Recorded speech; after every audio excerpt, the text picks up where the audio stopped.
Eccoci qua ragazzi, bentornati sul canale e benvenuti sul canale per chi passa per la prima volta sotto questo video. Il calciomercato ovviamente sta prendendo un tantino il sopravvento e negli ultimi caricamenti che troverete sul canale, ma stiamo seguendo la situazione in casa Napoli che presenta novità giorno dopo giorno e quindi è questo il motivo, ma abbiamo una partita da giocare e quasi ce ne dimentichiamo. C'è Torino-Napoli domenica e quindi siamo qui a dare spunti per probabili formazioni che si leggono. Poi sulle formazioni potrebbe sempre cambiare qualcosina in base ad affaticamenti nella giornata di domani, eventuali scelte tecniche dell'ultimo minuto, ma quello che ci interessa appunto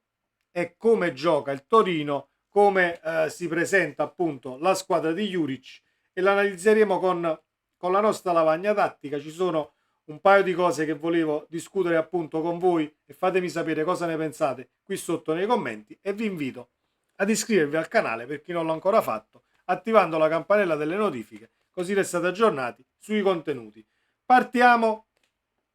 perché le cose da dire sono diciamo abbastanza e non voglio dilungarmi troppo perché poi vengono video troppo lunghi che mi rendo conto eh, non vengono seguiti fino alla fine. Vi invito ad arrivare alla fine perché gli spunti appunto per questa partita ci sono e le analizziamo. Le formazioni che si trovano online sono diverse, dobbiamo dire, in casa Torino. Comunque a noi ciò che interessa è il modulo e come si sviluppa il gioco di Juric. È un 3-4-2-1 con due trequartisti dietro la punta che però possono fungere all'occasione anche da esterni e lo vedremo. Dovrebbe giocare così il Torino con Savic in porta, Tamese, Buongiorno, Rodriguez, Bellanova, Linneti, Ilic, Voivoda, Vlasic, Sanabria, dietro Zapata, che sarà la punta appunto del Torino. Il Napoli dovrebbe schierare questa formazione salvo cambiamenti di modulo o diciamo idee non congrue a ciò che è stato finora, cosa che a me non dispiacerebbe nemmeno, devo dirvi la verità, ma il Napoli dovrebbe scendere in campo con Gollini, Meret ovviamente è un mese e mezzo fuori, Di Lorenzo, Rachmani, Juan Jesus, Mario Rui, Caiust, perché anch'issa, arrivederci e grazie, lo rivedremo a marzo, Lobotka, Zielinski, Politano, Raspadori, Quara. Credo che giochi Simeone però, stando alle ultime. Le formazioni portano sempre Raspadori, ma stando alle ultime indiscrezioni credo che possa partire Simeone e mi auguro che parta Simeone dall'inizio per dare minutaggio, fiducia. Poi se a giugno le strade dovessero dividersi, altro errore madornale, perché di errore dobbiamo parlare in casa Napoli, se perdi un centravanti come Simeone a giugno, perché averlo in prima o in seconda linea è un lusso e dovrebbe essere un lusso per tante società, ma il Napoli forse non l'ha ancora capito. Andiamo a vedere cosa ci aspetta nella partita contro il Torino e come potrebbe giocare Juric. Sappiamo che il Torino è una squadra che fa della fisicità e dell'uomo su uomo, diciamo una sorta di marchio di fabbrica, intensità a centrocampo e densità soprattutto di uomini a centrocampo, ti va a prendere i portatori di palla, però ci sono delle cose interessanti nello sviluppo della loro azione offensiva. Allora, sappiamo che il Torino dovrebbe giocare con un 3 4 2 1.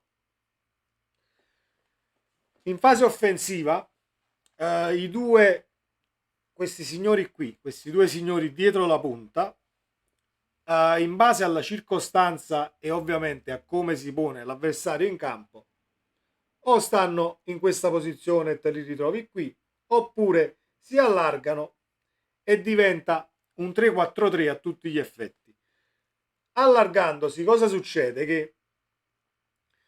il 3-4-3 prevede comunque grandissimo lavoro sugli esterni, così come quasi tutti i moduli con una difesa a 3. Ci sono i due esterni che in collaborazione con i due esterni di difesa, che sono poi tre centrali, comunque centrale di sinistra, centrale di destra, e i due trequartisti, chiamateli come volete, sotto punta, i due qui, se si allargano formano la catena di destra e la catena di sinistra, che può andare in sovrapposizione fin qua giù, ma possono anche, soprattutto se questi due si allargano, i due trequartisti, i due esterni di centrocampo che salgono fino a qui, possono anche intervenire in questa direzione, andando a coprire le zone centrali a ridosso dell'area di rigore. In fase di impostazione il Torino a Savic importa che può avere tutte le defiance del caso, ha fatto delle cappellate, forse a volte pecca di lucidità in alcuni interventi, alcune parate, però con i piedi ci sa fare discretamente. Non sempre parte questo lancio dal portiere per arrivare qui a centrocampo direttamente, anzi in fase di impostazione tra i tre di difesa Rodriguez dovrebbe, diciamo, comandare le operazioni palla a terra, ma Savic può raggiungere anche direttamente i due di centrocampo, che molte volte sono complementari per caratteristiche in casa Toro, e possono tranquillamente attaccare in verticale. Detto questo, abbiamo analizzato la fase offensiva, che può attaccare sia per vie centrali e sia sugli esterni, nel caso i due trequartisti si allargano invece di stare sotto la punta per vie centrali. Qui cosa dobbiamo fare noi? Allora, noi dobbiamo stare per arginare il Torino, e per arginare il Torino sembra proprio una cosa secondo me troppo grande, perché è come se stessi parlando del Real Madrid, però è una squadra di tutto rispetto, il Toro, e va affrontata con la massima concentrazione, perché un tantino di qualità c'è e possono metterti in difficoltà soprattutto sul piano fisico, perché le squadre di Juric tutto si può dire, fuorché che non corrano. Quindi dicevo, cosa dobbiamo fare noi? Allora, noi dovremmo stare alti qui con tutta la linea di difesa per far sì che le loro corsie esterne vengano tenute a bada. Ovviamente non è una cosa semplice. Nel caso noi subiamo e dobbiamo indietreggiare, le zone fulcro sono questa e questa, per il semplice fatto che i due trequartisti che riscrivo qua dietro la punta, se si allargano agli esterni di centrocampo, che possono andare a rompere le scatole qui e qui, con Zapata che poi si aggira sempre tra i centrali difensivi. Quindi massima concentrazione qui e qui, soprattutto con i nostri centrocampisti, ovvero in questo caso dovrebbe giocare Lobotka, Cajuste e Zielinski. Cajuste e Zielinski devono essere molto lucidi in questa zona di campo, al di là poi di fare da raccordo tra mediana e attacco, perché in fase di interdizione diventano fondamentali per non far arrivare il Torino a ridosso dell'area di rigore, perché sappiamo che quest'anno il Napoli, con palle sporche ribattute qui all'interno dell'area di rigore, non riusciamo ad uscire come si deve, non riusciamo a recuperare molte volte il pallone, e diventa poi cruciale la situazione qui al centro, e con i centrocampisti che o vanno sull'interno o arrivano qui giù per i cross al centro. Mi auguro che non li facciamo crossare tanto, perché quest'anno stiamo subendo tantissimo sulle palle alte, e non credo che si vada a migliorare questa condizione, perché sì, la puoi migliorare tatticamente, però se uno dei centrali non è sul pezzo nella partita, comunque l'avversario se lo perde, e prendiamo il classico gol di testa con l'avversario che potrebbe rimanere un tantino solo, appunto, in area di rigore. Mi auguro che il Napoli riesca, un attimo che concludiamo, sperando che si sia vista, sì, si è vista tutta la lavagnetta. Io mi auguro che il Napoli non li faccia arrivare fin qui giù, ma che riusciamo ad arginarli qui, perché siamo vulnerabili. Io non è che ho tutta questa fiducia nella partita contro il Torino, perché c'è un centrocampo, c'è un centrocampo che non riesce